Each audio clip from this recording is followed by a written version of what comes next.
मन का बुद्धि का बल बढ़ना चाहिए। शिव महापुराण की कथा कहती है शरीर का बल बढ़ भी गया तो किसी काम का नहीं, अपनी बुद्धि का और मन का बल बढ़ना चाहिए। जितना मन मजबूत होगा उतना आप दुनिया की ताने सुन सकते हो, अपशब्द सुन सकते हो, गाली सुन सकते हो, लोग आड़ा टेढ़ा कहीं कहने दो, आग लगे बस्ती में अपन रहो, मस्ती में क्या किसको रोई है, चादर तान के सोई। ये मन की मजबूती से।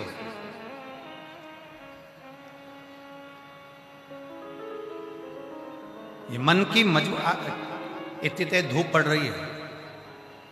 आज हम आ रहे थे तो कह रहे थे कि आज तो बहुत गर्मी है, बहुत धूप पड़ रही है और इतनी तेज गर्मी पड़ रही है। उस गर्मी में भी आप बाहर धूप में चारों तरफ जहाँ देखो वहाँ पर बैठे हुए हो, तो ये क्या है? ये आपके भीतर के मन की प्रबलता है कि मुझे शंकर की भक्ति करना है और शिव बिना भक्ति के मिल नहीं सकते। विश्वास, भरोसा, दृढ़ता आपके भीतर है।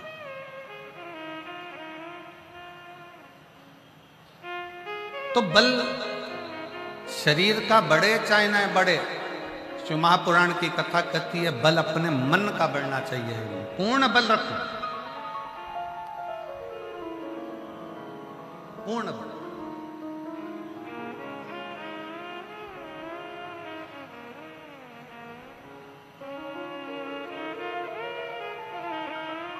कितना बल था माता सती के हृदय में।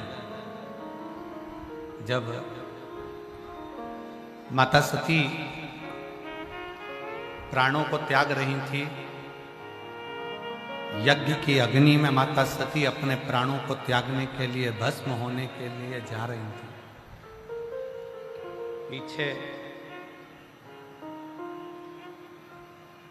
प्रसूति माता खड़ी हुई थी, माता सती की मां खड़ी।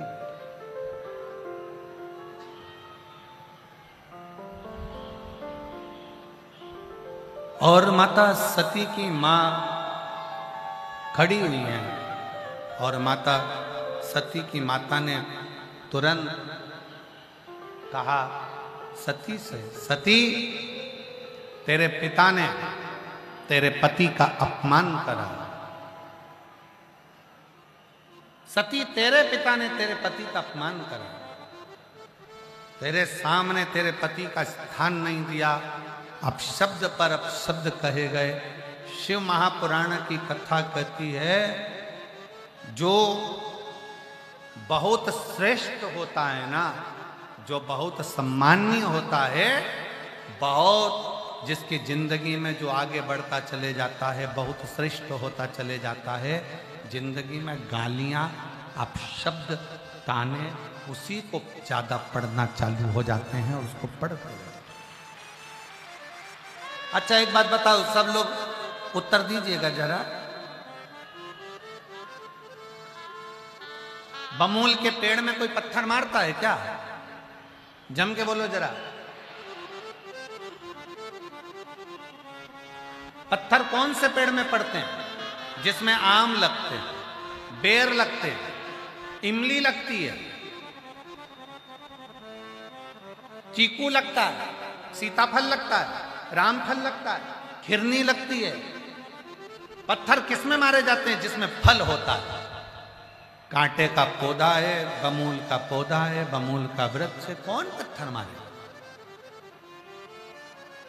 पत्थर जिसमें फल लगा हुआ है, फलों से जो भरा पड़ा हुआ है, पत्थर उसी पर मारे जाते हैं। इसलिए जिसमें कोई थोड़ी बहुत भी क्वालिटी होती है, जिसमें भगवान शंकर ने कुछ दिया होता है, लोग अपशब्द उसी को कहते हैं, ताने भी उसी को देते हैं, गाली भी उसी को, आड़ा टेढ़ा भी उसी को कहते हैं। तो ये मान कर चलना, मेरी जीजियों से निवेदन है, मेरी बहुओं से निवेदन है, मेरी बेटियों से निवेदन है, मेरी माताओं से निवेदन है, मेरे भाई से निवेदन है, मेरे जीजाओं से निवेदन है, अगर आपको कोई अपशब्द कर रहा है, सास आड़ा टेढ़ा बोल रही है, बहू ये सोच कर बैठना कि तुम क्वालिटीवान हो, तुम्हारे भीतर कुछ तो है जो लोग तुम्हें गाली दे रहे हैं। सास को अगर गाली पड़ रही है, बहू कुछ कह रही है, तो समझ लेना कि तुम्हें भगवान ने कुछ अच्छा देकर भेजा है। कोई पुरुष, कोई स्त्री, कोई बेटा, कोई बेटी, कोई अपशब्द कहे, कहने दो।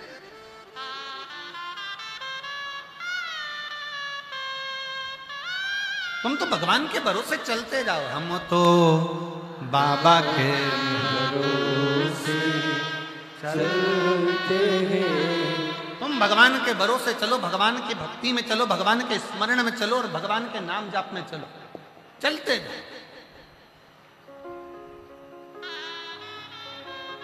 एक पत्र है,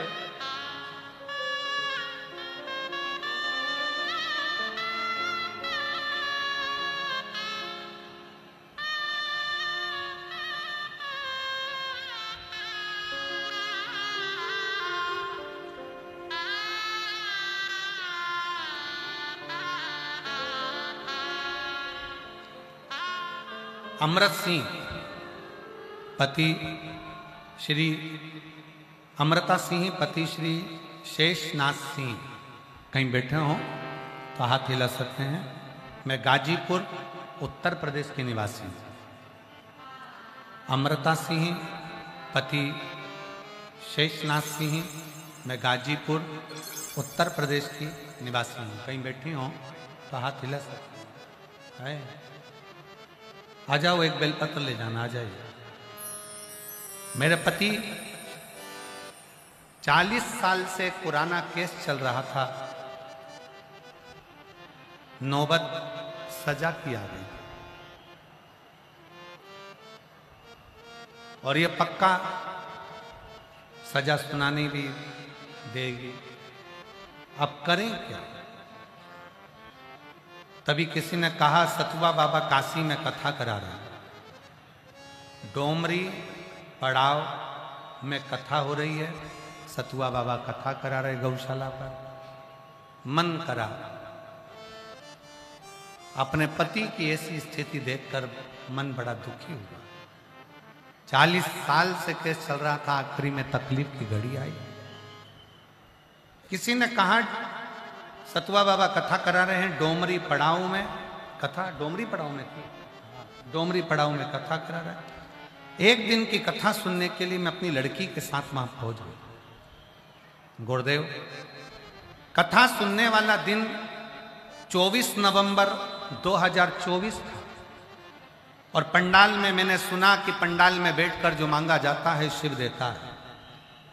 अब जब रिजल्ट आ गया, सजा का क्रम आ गया, तो अब क्या हो सकता है? पर 24 नवंबर 2024 को मैंने काशी में कथा सुनी, अपनी बेटी के साथ गई, भूमि को नमन करा, पंडाल में बैठकर आप श्री शिवाय नमस्तुभ्यम कहते हो। हमने भी कहा आप मौन होते हो, हम मौन होकर भगवान से प्रार्थना करें। घर आ गए। 23 दिसंबर 2024 को कोर्ट ने फिर वापिस फैसला बदला और फैसला दिया कि वो बरी करे जाते हैं। मैं बाबा को यहां प्रणाम करने 24 नवंबर को बाबा की कथा सुनी, 23 दिसंबर को निर्णय। मेरे बाबा ने 1 महीना भी पूर्ण नहीं होने दिया और पंडाल में कथा सुनने का फल मुझे दिया। कहीं बैठी हो तो एक बेलपत्र लेने के लिए आ सकते। एक बच्चे का फोटो देखिएगा, एलईडी पर इस बच्चे का फोटो देखिए और एलईडी पर फोटो देखने के बाद वो बच्चा जो वेंटिलेटर पर पड़ा हुआ है, आईसीयू में पड़ा, उसका फोटो देखिए। पत्र, मेरा नाम दीपू सिंह, ग्राम गोरीडीही, पोस्ट खमरिया, जिला भदोई, उत्तर प्रदेश। मेरा मोबाइल नंबर ये है। कहीं बैठे हो तो हाथ हिला सकते हैं। अगर कहीं बैठे हो तो हाथ हिला सकते हैं और अगर आए हो, आप ही हैं, आ जाओ, एक बेलपत्र लेकर जाना, आ जाओ।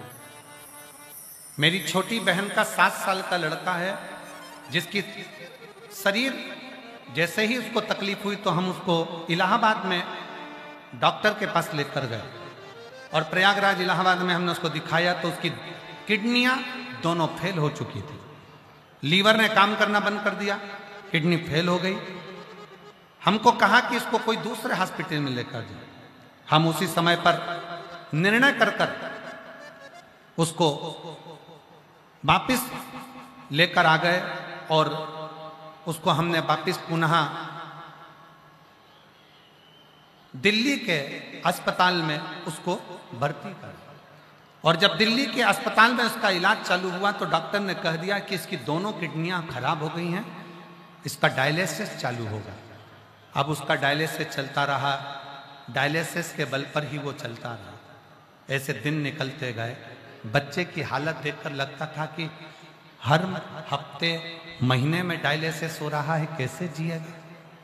तब किसी ने कहा कि शंकर के मंदिर जाओ, एक लोटा जल चढ़ाओ, एक बेलपत्री लाकर उसको दो। अब उसको कैसे दे। फिर भी शिव जी के मंदिर जाकर हम बाबा का एक लोटा जल चढ़ाकर उसमें से जल लाकर उस बच्चे को देना प्रारंभ करा। डॉक्टर ने तो कहा था कि इसका डायलिसिस जीवन भर चलेगा।